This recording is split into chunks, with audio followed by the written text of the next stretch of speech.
before we start, I mean, it's my habit to ask people who come on this space to how they're doing, how they're coping with this pandemic. But importantly, also, how is your family, how are your friends, and how are you all doing?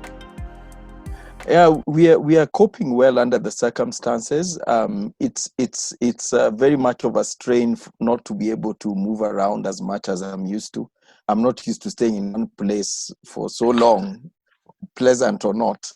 And I'm more used to visiting people and engaging with people, and that's been a big loss for me personally, and I'm sure for a lot of my friends. Okay, I mean, great. I mean, just to get us started, I mean, there have been quite a number of pictures. For instance, just recently, people could see Mount Kenya from certain spaces. Some were photoshopped, but some were also real. Somewhat genuine, yeah. Some are genuine, precisely. I was speaking to my folks, and they were telling me there are monkeys in their home. You know, things that they only knew about 10, 20 years ago, and we're seeing even rivers globally are now are fit for human consumption. So, just quickly, as an African conservationist, what has coronavirus revealed about how humanity perceives of its habitat?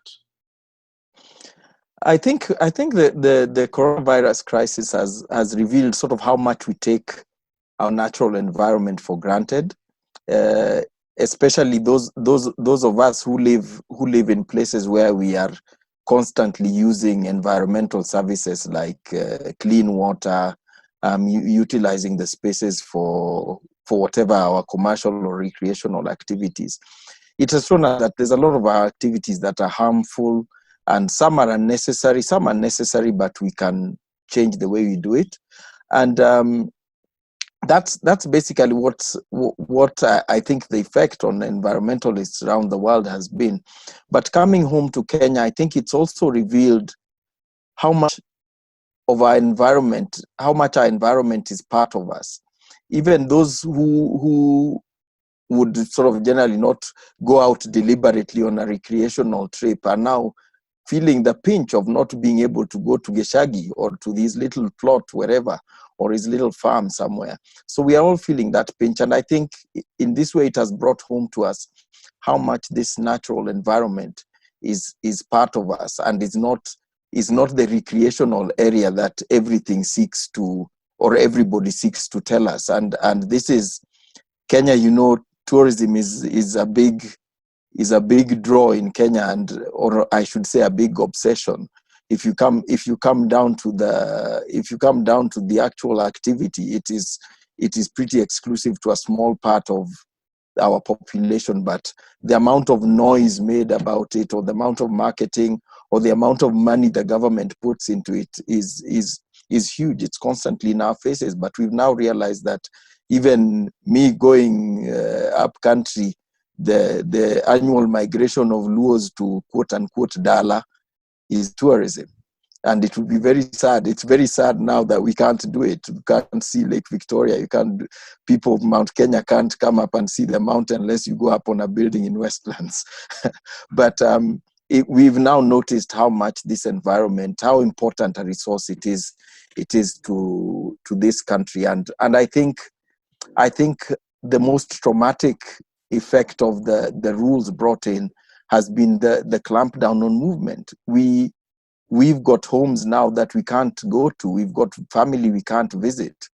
And sadly, we've sort of copy-pasted some of these actions from countries where people don't have rural homes to go to. People don't have up-country villages or farms to go to in Europe. In Europe, and even many parts of the Americas, where you live is where you are, and that's your whole life. But they don't have the connections we have. And I think it's very unfortunate that we've sort of wholesale copied some of the actions they're taking without putting them into our context, because so much of our mental, commercial, and even natural resilience comes from ability to go to such places. You can see it whenever there's a trauma in this country, or any upheavals like we have in like general elections. People go up country. That's where home is. That's the familiar place. That's where you feel safe, or even those who can't go send their kids up there. Right now, with social distancing, for the poorer population of this country, the only luxury of place where they can have the luxury of space is Gishagi. Yet now we've locked them up in town, in Mathare, Kangemi, Pipeline, wherever, whichever crowded place you want to pick. And we've locked them up there, and now they can't send their kids up country, or they can't go up country themselves. There they are, without the luxury of social distancing. It's really important, I think, as a country, that we must delve into our intellectual resources. We must consult experts. We must think about things rather than sort of watching CNN and doing what we see other countries doing on CNN. Yet there are resources we have that they don't have, there are resources they have that we don't have. There are cultural contexts and differences between us that we must acknowledge. And I think this to me is our biggest failing as a country in the way we have reacted to this crisis. Mm. Speaking of our country, I mean, since the birth of Kenya in 1920, but even before that in 1895 to now, I mean, the tourism sector has been largely a mainstay in terms of GDP, but also a mainstay in terms of one of Kenya's exports to the world, if you may. Now, because of this social distancing, travel has been inhibited, and particularly as a conservationist, what is in your view? How has the conservation industry been hit? But also, what has coronavirus revealed about its current infrastructure? Yeah, the current crisis has revealed it's I think ruthlessly exposed the intellectual vacuum that exists within the conservation sector in Kenya, and it's an intellectual vacuum that has not always been there, because I guess the practices and some of the practices and policies we are putting in place now, they were applicable and workable sometime in the 1940s and 50s and maybe 60s. But realities have changed, and we are still stuck in that mode where the mode of the colonial mode, the Victorian keeper style of thinking, which, if I elaborate a little bit, is basically that a statutory authority, i.e. the gamekeeper, has the duty of keeping the common people, natural resources or wildlife, so that the elite, the nobility, i.e. in this case tourists and wealthier members also of society, can use it for recreational purposes. And we forget that there's a whole majority of our society and a huge chunk of our background, even as a people, that depended on use of certain natural resources in our common livelihood. So I think right now it has revealed that it's an empty debe to rely on foreign patronage in order to prop up any of our economic pillars. Because if we bring it down to the level of an individual, you or me, we arrange our houses and sweep them and keep them clean and comfortable, not for visitors, but it's for us and our families. Now, if a visitor comes and enjoys the house I have, or my compound, or the birds, or finds my chair comfortable in the house, that's great, because I've welcomed him and he's enjoyed it. But that's not why I bought the chair. That's not why I created a comfortable space. The comfortable space was for me and my family, first and foremost. So visitors are by the way. So I keep saying, and I've said it a lot in literature, that tourism should always be a byproduct of conservation. It should never be the purpose or reason for conservation. If there's anything like a silver bullet for sorting out the problem we have now, it's understanding of that simple statement. But so far, it's still been very difficult for the policy makers and sector leaders in Kenya to understand that simple statement. Now, I think the sudden drying up of international tourism. I warned about this, and I've spoken about what happened during the Ebola outbreak in West Africa several years ago. But that one wasn't as bad as this. This one has shut down everything. And it has revealed the fallacy of thinking that tourism, safari tourism, can underpin the need to concern. From even a scientific point of view, there's so many, we have wonderful biodiversity, and there's so many animals in this country that scientists rarely see, certainly no tourist will ever see, because they are so hidden, and maybe they're not attractive or cute as tourists call them. So why would we conserve those? Because no tourist will pay to see them. Does that mean we should just go out and kill them all, or not care about anything that affects them? And the other thing is that if tourists don't come like now, does that mean we should just let it all go? I've already seen some in the social media sphere and journalism as well, media reports that wildlife is suddenly under threat because there's no tourism. No, this is completely not true, and it's sort of the flails of a sector that is unable to adjust to new realities and address them as they are. Tourists do not look after our wildlife. They never have, they never will. And they won't destroy, they would not look after or destroy our heritage. We must look after or destroy our natural heritage. Tourists can only partake of it for 1 week, 2 weeks, 3 weeks, whatever period they come for. So let's not pretend at any point that tourists are the ones who look after our wildlife. Our wildlife is looked after by our people, our wildlife rangers, those mandated by government to care for them. And those communities also who live in the same place where these wildlife live. If those people slacked off, we'd lose our heritage. But it's not if tourists stop coming, we will lose all our heritage. That's a fallacy to sort of keep the perception of crisis and keep the disproportionate emphasis on foreign tourists and the investors or operators that bring them to this country. It's a very weak underpinning. And I think as far as wildlife law enforcement is concerned, our government should take it up as a governmental duty, just the way our government fully funds the Kenya police, the prisons, the military, administration police, and all these other sectors. Kenya Wildlife Service should not in any way be dependent on tourism earnings in order to perform their constitutional mandate. And thereafter, once we look after all this, when tourists come, they're most welcome. And I think tourism and travel develops human societies and broadens people's thinking. So it's a wonderful thing, but we cannot put it as the forefront, the purpose of doing anything. I cannot make a nice house because I want visitors to come and visit me. But it's already shown a sort of, the ground has moved, because I saw for the first time in all my years a media advertisement online from Magical Kenya that featured local Black people enjoying Kenya's resources. That's a wonderful thing.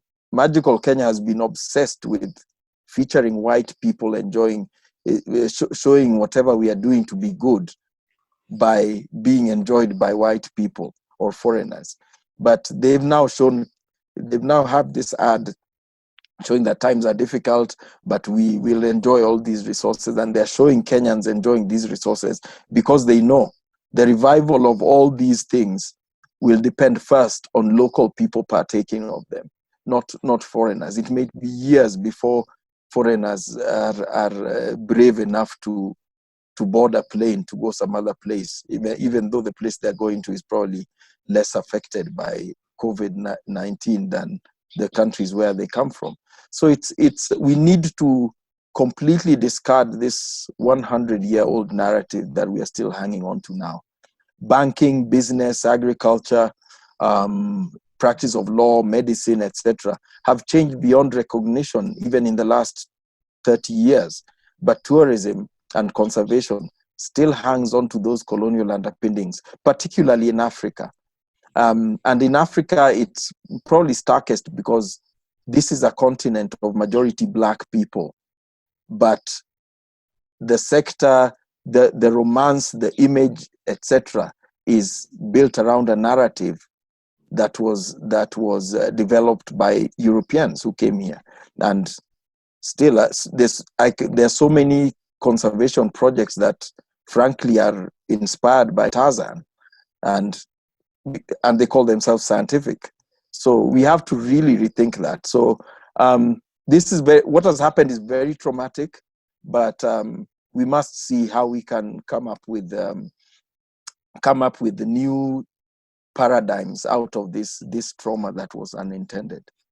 And thanks for that. I mean, speaking of the colonial legacy of the conservation industry, and I know in your book, the big conservation lie, you talk about its colonial roots, but also you talk about also the nefarious activities in the guise of conservation. If you may, I mean, you've talked about land, talking about poaching, etc.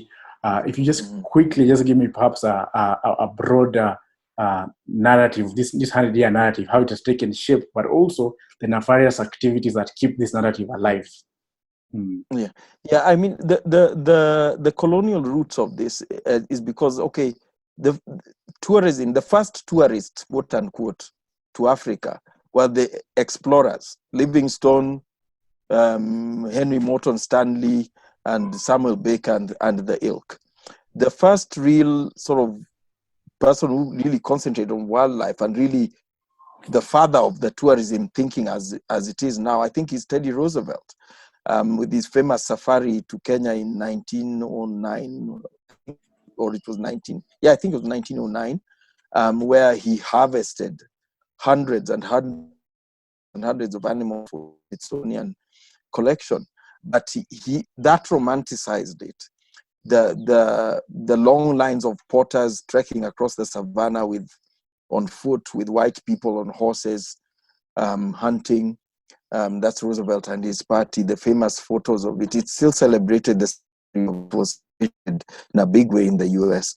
And this is what cemented that power structure, where the white person knows best when not to kill. He controls who kills and doesn't kill. He controls the narrative of what is worth killing and what is worth keeping, and when this can be done. So that stuck with us. And fast forward to now, these are the source markets for our tourists. And with our obsession with foreign exchange, it seems like it immediately cements the position where Mordecai Ogada going into a tourism place and paying his money is somehow less valued than Mr. X from the go to the same place and paying the same amount of money, because we always thought this is about foreign exchange.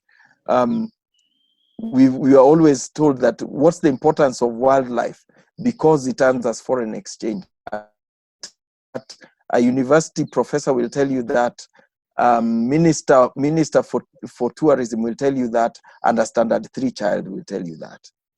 This is the thinking we need to get away from. And now it has brought in a lot of the amount of funding, this romantic image of the white, it sells well, and it sells very well in terms of research funding as well. So people who sell that image get the most research funding, starts to push policy decisions and starts to manipulate our local structures. And I can give you an example of this. A couple of years ago, the minister actually put in place a task force to look into how we can do consumptive use of wildlife, i.e. basically shoot these animals to be served as meat in various tourism facilities. And this is the most bizarre thing I'd ever heard of, because politically it's unsustainable to arrest bushmeat, quote unquote, bushmeat poachers, while allowing wealthy Mr. X from the West or wherever to shoot the same animal for fun because he's paid a lot of money. It's bizarre that anyone thought this could work, but the task force was formed. They went around the country with some very flimsy so-called public participation, and they gave a recommendation to allow this in Kenya. Right now, the global crisis being suspected to have come from people eating meat of wild animals, still no one in the ministry has seen it fit to officially reject this recommendation. It's still on a desk somewhere. But this just shows how warped our thinking is. And when white people kill wildlife, it's called hunting. When black people kill it, it's called poaching. You won't find a white person referred to as a poacher anywhere in literature, and I've asked for this. When white people eat that meat, it's game meat. When black people eat it, it's bush meat. That's just how the media is this along. And right now, in Kenya, it's come to control of lands as well. When you come and you want to push Joe Kobuthi off his land because you want to start a tobacco farm, there's an uproar, rightly so. Or because you want to establish a factory. But if you come and say there's a rare chameleon living in the house and it can be moved off instantly and with government backing. Right now, the most powerful land grabbing tool in Africa is a rhino. If you have a rhino, you place it any place, you get a license to fence off thousands of acres, and you get a license to get firearms to protect them, etc., etc. So these are the problems we have to address in the face. Like conservation just needs to be held to the same standards that we hold other areas of professional areas of practice. Interesting. So I mean, as you rightly said, we need to hold conservation with the same standard as areas of practice. So I mean, so moving forward, post Corona, I mean, clearly because I mean, our tourism industry will be affected for the next couple of years because of I mean, we won't see people coming in, but still, conservation is something very inherently important for us Africans to survive. So then how should we shape, one, the narrative, but two, structures and systems to now create a conservation that is a sector that is resilient, it's sustainable, but it's also good for we the natives, as you and Barry have called us before. Yeah, first of all, we have to look at the amounts of not look at the amounts of money coming in for conservation. This is from a revenue, whatever taxation point of view, because right now the amount of money coming in as grant funding for conservation is equal or might even be more than what is earned as earnings from safari tourism enterprise. This safari tourism, this is excluding beach and that kind of thing, safari tourism, wildlife.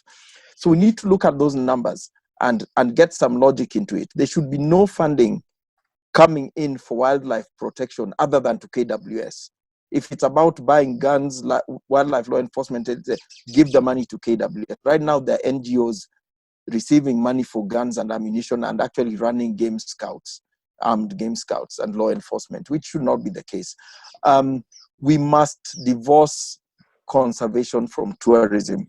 We must have them under I mean, if I had the power, I'd put them under separate cabinet ministries and separate cabinet ministers, so that one takes care of the heritage for our sake.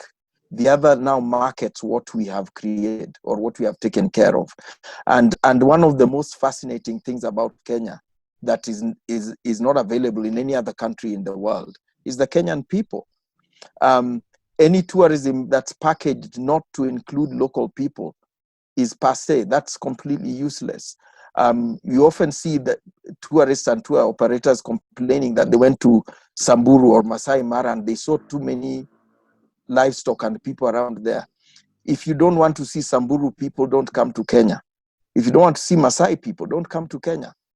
Nobody ever goes to China and complains that there were too many Chinese people, or India and complains that there are too many Indian people. So we must include our local people as as active intellectual participants in this. We keep our local people out of conservation areas, even during drought times when they need grazing, yet we invite the World Rally Championship to hold their rally in Hell's Gate Park. What's more harmful to the environment, goats or rally cars?